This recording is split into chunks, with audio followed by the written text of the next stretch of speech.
Halo, berjumpa kembali bersama saya, Pak Willy. Kali ini saya akan membagikan 5 soal mengenai momen inersia beserta pembahasannya. Baik, bagi yang belum subscribe, silahkan subscribe terlebih dahulu ya. Dan itu akan membuat saya lebih bersemangat untuk membuat materi-materi mengenai fisika ini, khususnya di channel ini. Baik, kita mulai dengan nomor yang pertama ya. 4 partikel identik yang masanya M ditempatkan pada titik-titik sudut persegi yang panjang sisinya A. Tentukan momen inersia sistem terhadap sumbu yang tegak lurus bidang persegi dan melalui pusat persegi tersebut. Nah, untuk memudahkan kita menghitung, kita harus mengerti dulu dengan cara menggambar soal ini ya. Jadi di sini ada sebuah persegi, ini gambar 3 dimensinya. Di tiap titik sudut itu ada 4 buah partikel ya, yang identik, masanya M. Kemudian ini perseginya mempunyai sisi A ya, dan ini diputar terhadap sumbu atau garis yang melalui pusat persegi ini ya. Nah, dari sini kita lihat diputarnya bisa akan seperti ini atau kebalikannya ya. Nah, yang perlu kita lihat momen inersia ya, itu adalah hasil kali antara massa dengan kuadrat jarak. Saya gambarkan kembali ini dalam bidang 2 dimensi ya. Jadi di sini ada 4 partikel, saya beri nomor 1, 2, 3 dan 4. Kemudian massanya semua sama dan ini adalah perseginya A ya. Kemudian ini adalah sumbunya ya, seperti yang ini. Diputar seperti ini. Nah, untuk mengetahui jaraknya dari tiap titik, kita gunakan jarak ini ya, itu adalah setengah diagonal bidang ya. Jadi kalau misalkan ini sisinya A, ini A, maka jarak dari diagonalnya ya itu adalah A akar 2, dan jarak dari titik 1 ke sumbu rotasi itu adalah setengah akar 2A ya. Jadi setengahnya. Demikian juga dengan jarak partikel 2 ke sumbu rotasi, partikel 3 ke sumbu rotasi, partikel 4 ke sumbu rotasi, semua berjarak setengah akar 2A ya. Jadi kalau misalkan kita tuliskan momen inersianya, I adalah sigma dari mr kuadrat. Ini partikelnya ada 4, berarti kita isi dari I sama dengan 1 sampai ke 4, atau kita jabarkan seperti ini. M1 R1 kuadrat tambah M2 R2 kuadrat tambah M3 R3 kuadrat tambah M4 R4 kuadrat. Kemudian kita substitusikan massanya semua sama M, dan jaraknya juga setengah akar 2A ya. Kita keluarkan terlebih dahulu. Setengah akar 2A dikeluarkan berarti setengah A kuadrat dikali M, jadi setengah M A kuadrat. Begitu juga dengan ini. Sehingga momen inersia sistem ini itu adalah penjumlahan dari tiap partikelnya, yaitu 2MA kuadrat. Ya, kita memasuki soal yang kedua. Soalnya sebagai berikut. Sebuah sistem terdiri dari 3 partikel identik yang massanya M dan terdistribusi pada titik-titik sudut segitiga sama sisi yang panjangnya L, seperti gambar. Ya, ini ada 2 gambar ya, ini adalah segitiga sama sisi kedua-duanya ya. Hitunglah momen inersia sistem tersebut terhadap yang A, sumbu AB ya, ini melewati salah satu titik. Kemudian yang B-nya melewati garis CD, itu melalui garis bagi berat ataupun garis tinggi ya. Nah, untuk itu mari kita gambar terlebih dahulu satu demi satu. Yang pertama seperti ini, saya beri nama lagi partikel 1, 2, 3 ya. Kemudian saya memerlukan jarak dari tiap-tiap partikel ke sumbu rotasi. Partikel 1 sudah tahu jaraknya, partikel 2 tinggal tarik garis tegak lurus pada sumbu rotasinya. Nah, di sini kan segitiga sama sisi berarti 60, ini juga 60 dalam berseberangan. Sehingga kalau ini sisi miring ini L, maka jaraknya yang merah ini adalah L dikali kosinus 60. Untuk partikel 3 terhadap sumbu rotasi sudah jelas jaraknya L. Nah, setelah kita tahu semua, baru kita substitusikan ke rumus momen inersia untuk sistem partikel adalah sigma mr kuadrat ya. Tinggal dijabarkan sesuai dengan jumlah partikelnya, M1R1 kuadrat, M2R2 kuadrat, tambah M3R3 kuadrat. M1 ini partikel ini jaraknya 0 ya, karena dia ada di sumbu rotasi. Kemudian partikel 2M jaraknya yang ini ya, dari sini ke sini yaitu L kosinus 60. Dan partikel 3M jaraknya dari sini ke sini yaitu L sendiri. Ini 0, L cos 60 setengah, L dikuadratkan seperempat L kuadrat dikalikan M seperempat ML kuadrat, dan M kali L kuadrat ya ML kuadrat. Ini 1 tambah seperempat 5/4 ml kuadrat. Jadi inilah momen inersia sistem ini jika diputar terhadap sumbu AB. Nah, bagaimana dengan momen inersia ketika diputar terhadap sumbu CD? Ya, kita gambar kembali. Kemudian kita lihat partikel 1 ke sumbu rotasi dengan partikel 3 ke sumbu rotasi, jarak sama tengah-tengah ya. Jadi kalau ini L, maka sudutnya 60, berarti ini L cos 60 ya. Demikian juga yang ini, jarak partikel 3. Sementara partikel 2 ke sumbu rotasi 0. Setelah itu kita tuliskan I-nya adalah sigma mr kuadrat, sama ini ada 3 partikel. Nah, I-nya kita sebut ICD ini. M kali jaraknya ini, L cos 60, tambah kedua jaraknya 0, dan partikel 3 jaraknya L cos 60 juga, sehingga didapatkan di sini ini seperempat ml kuadrat, di sini 0, di sini seperempat ml kuadrat juga, dijumlahkan jadi setengah ml kuadrat ya. Jadi inilah momen inersia terhadap sumbu CD. Kita sekarang memasuki soal yang ketiga dari 5 soal momen inersia. Sebuah cincin masanya M dan jari-jarinya R. Tentukan momen inersia cincin tersebut ketika diputar melalui sumbu yang melewati pusat cincin dan tegak lurus bidang cincin. Jadi ini sumbunya. Diputarnya seperti ini atau dalam arah kebalikannya. Baik, saya gambarkan terlebih dahulu biar lebih jelas. Jadi kita akan menghitung momen inersia benda ini ya.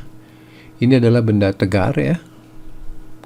Benda tegar berarti kita menggunakan momen inersia benda tegar itu integral R kuadrat TM ya. Nah, idenya seperti ini. Jadi saya ambil sepotong bagian kecil, masanya dm. Kemudian saya bergerak sampai seluruh lingkaran ini terpenuhi dan kita integralkan. Jadi saya harus mengetahui masanya ya. Jadi ini adalah partikelnya, masanya dm. Nah, untuk menghitung masanya partikel ini, itu kita bisa gunakan perbandingan panjang karena ini adalah bendanya lingkaran. Maka untuk menghitung massa busur ini ya, itu tinggal perbandingan panjang ya. Jadi ds kita bagi dengan keliling lingkaran 2πr dikalikan m totalnya, itu adalah massa dm. Jadi kalau kita tuliskan integral r kuadrat dm nya seperti ini ya. Jadi r nya kita isi r karena sepanjang geraknya itu partikel dm selalu jaraknya r besar. Ini konstanta ya. Nah, dm itu adalah massa partikel ini. Karena kita mengintegralkan dari ujung sampai ke lingkaran penuh, maka kita ganti dm itu jadi perbandingan ds. ds itu adalah panjang potongan dm ya, dibagi dengan keliling lingkaran Kenapa? Karena massa M itu adalah massa untuk satu keliling lingkaran. Nah, setelah ini kita integrasikan dari dm yang sangat kecil sampai satu lingkaran penuh, yaitu 2 πr ya, ds-nya. Oke, kita sederhanakan. Di sini r kuadrat 2 sama r ini bisa dicoret ya. Jadi bisa dikeluarkan juga. Jadi nanti bisa dikeluarkan itu adalah besaran yang konstan yang tidak berubah terhadap s ya. Jadi m juga bisa dikeluarkan, kemudian r dan 2pi tentu saja. Integral tentu saja di dalamnya sisanya adalah ds. Ininya 2πr ya. Nah, kita tahu bahwa integral ds ya s. Nah, kemudian s-nya kita substitusikan, batas atasnya 2πr dikurangi dengan batas bawahnya 0. Sehingga ini 2πr kurang 0 itu 2πr, 2pi-nya dicoret. Jadi tinggal mr kuadrat dibagi 1 ya. Atau momen inersianya adalah mr kuadrat. Ya, kita memasuki soal nomor 4. Sebuah cincin masanya m dan jari-jarinya r. Tentukan momen inersia cincin tersebut ketika diputar terhadap sumbu AB dan CD seperti gambar. Jadi ini sumbu CD, ini sumbu AB. Kita gambarkan yang atas dulu ya. Jadi momen inersianya adalah sebagai berikut. Ini sumbu CD adalah sumbu yang sejajar dengan sumbu yang melewati pusat massanya ya di tengah-tengah ini, sehingga momen inersia di sumbu CD adalah momen inersia cincin ini, yaitu mr kuadrat ditambah dengan massa cincin dikali dengan kuadrat jarak dari pusat massa ke sumbu P, yaitu R. Sehingga momen inersia totalnya atau momen inersia di sumbu CD adalah 2 mr kuadrat. Nah, bagaimana dengan yang sumbu AB ya? Nah, untuk itu kita menggunakan teorema sumbu tegak lurus ya. Artinya kita harus menghitung dulu nilai momen inersia terhadap sumbu Y ya. Yang kita ketahui dari cincin ini yang sama dengan mr kuadrat ini adalah momen inersia terhadap sumbu Z. Jadi kita punya teorema sumbu tegak lurus, yaitu IX tambah IY sama dengan IZ. Nah, nilai IX dan nilai IY tentu saja sama, tetapi akan berbeda dengan IZ ya. Dan pi jumlah IX dan IY akan menghasilkan IZ. IZ adalah momen inersia cincin terhadap sumbu ya, tengah-tengah ini, yaitu mr kuadrat. IY dan IX nya sama sehingga digantikan dengan IY saja, atau mr kuadrat sama dengan 2IY dan IY sama dengan IX sama dengan setengah mr kuadrat ya. Nah, bagaimana dengan IAB-nya? Nah, IAB tentu saja kita gunakan teorema sumbu sejajar untuk menghitungnya, yaitu momen inersia di pusat massa yaitu IY yang sama dengan setengah mr kuadrat dari sini ya, ditambahkan dengan pergeseran sumbunya. Jadi ini massanya M, pergeserannya juga R, sehingga momen inersia pada sumbu AB itu setengah mr kuadrat tambah dengan mr kuadrat ya, jadi dapat 3/2 mr kuadrat. Ya, kita masuki soal yang terakhir ya, soal nomor 5 dari momen inersia. Ini masih yang tipe Hodge ya. Mari kita lihat sebuah lubang berbentuk lingkaran dengan jari-jari R/2 dibuat dari sebuah cakram dengan jari-jari R. Jadi ini cakram, jari-jarinya R, dibuat lubang, jari-jarinya setengah R di pinggir seperti ini ya. Massa cakram berlubang, jadi udah dalam keadaan cakram berlubang itu massanya M. Jadi massa cakramnya lebih besar pasti ya. Cakram terletak pada bidang XY ya, ini XY. Dan pusat cakram berada di pusat koordinat O, seperti pada gambar. Tentukan massa cakram awal, berarti ketika ini belum dibuat lubang, dan momen inersia sistem ini atau benda komposit ini terhadap sumbu Z-nya, terhadap sumbu Z di sini tegak lurus ya. Oke, Mari kita lihat satu demi satu. Kita cari dulu masa cakram awal. Berarti masa cakram ini nih, sebelum dilubangi ya. Nah, untuk itu karena ini bendanya homogen, kita bisa gunakan perbandingan luas ya untuk menghitung masanya. Jadi, kalau saya hitung masa cakram itu adalah masa luas cakram tanpa lubang dibagi dengan luas cakram yang sudah dilubangi dikali masa M ya. Luas cakram yang belum dilubangi itu adalah pi r kuadrat ya. Kemudian dibagi dengan luas cakram yang berlubang itu adalah luas cakram pi r kuadrat dikurangi dengan luas yang ini. Luas yang ini adalah luas lingkaran pi dengan jari-jarinya setengah r kuadrat. Ya. Kemudian kalau kita lihat di sini ada suku yang sama ya, yaitu pi r kuadrat. Jadi pi r kuadratnya dikeluarin, ya tentu saja dikali 1 bagian pembilang. Sementara bagian bawah penyebut ya, pi r kuadrat dikeluarkan. Di sini 1 dikurangi, nah ini muncul setengah dikeluarkan 1/4. Pi r kuadratnya dicoret. Bagian bawah itu 3/4 ya. 1 dibagi 3/4 ya 4/3 M. Jadi inilah masa cakram tanpa lubang. Lebih besar, betul ya.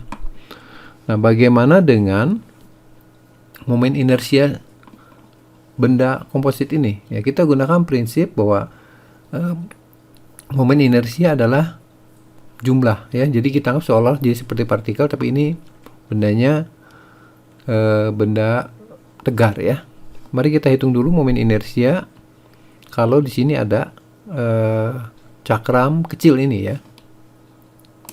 Jadi cakram lubang itu ini ya, gambar ini.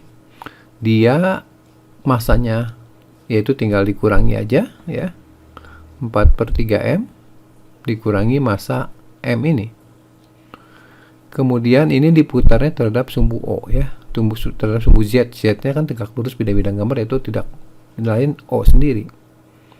Jadi untuk itu kita gunakan teorema sumbu sejajar ya.